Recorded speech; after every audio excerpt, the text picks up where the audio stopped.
It's easier to do everything himself or faster, help. Everything is figured out. Marketing isn't about to discover and write in their own voice. It is right now, but if you didn't have to, how much time would you have back? A lot. So rather than think about it from that perspective, why don't you think about, like, what if I did a video and I just recorded myself on my screen exactly what I'm doing, and then I have a team member or a remote worker, an independent contractor, what have you, that I am able to send that to, and then it's done. So I would suggest doing that, like do a video to actually walk someone through exactly what you're doing. It also creates a really great process, because if they're ever confused or they're like, what's that thing that Paul did? I can't remember. I'll just refer back to the video and watch it again. So it's a great resource. Yeah.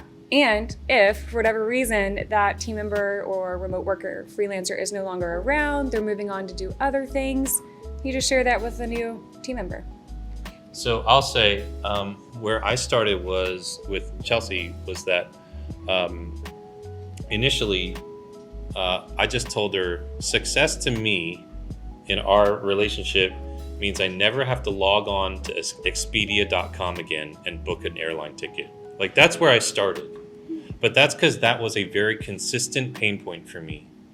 It was something that was going to routinely happen over and over again. And this is what happens, she knows, when I look at flights, I start looking at countries I have no intention of going to. But I wonder how long it takes to fly to Burma, as if I know where that is, right? And so what's supposed to be the simple exercise of booking a flight to come to San Diego becomes a 45-minute journey down the land, the dream world, right? And so success to us initially was I never have to log on to Expedia.com and book a flight again. And then the next thing was, like, success to me means that I've never, like, what other things do we look up all the time? Oh, events. Hotel, like securing this space. I was doing so many events. I was like, success to us means I never have to talk to a hotel ever again.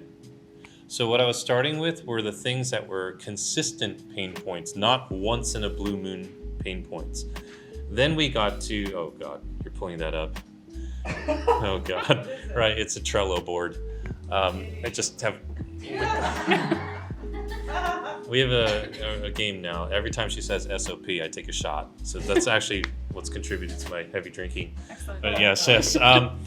But a third thing, in all seriousness, is my podcast. That is something I do every week without fail.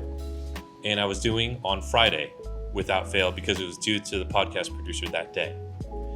And after she forced her way into making me do these SOPs, I have not touched the podcast in weeks, and I don't have to touch it until April. All the episodes are... I didn't even know that Steven's episode came out this week. I did not know that, no offense. And I didn't know that other people's episodes were coming out.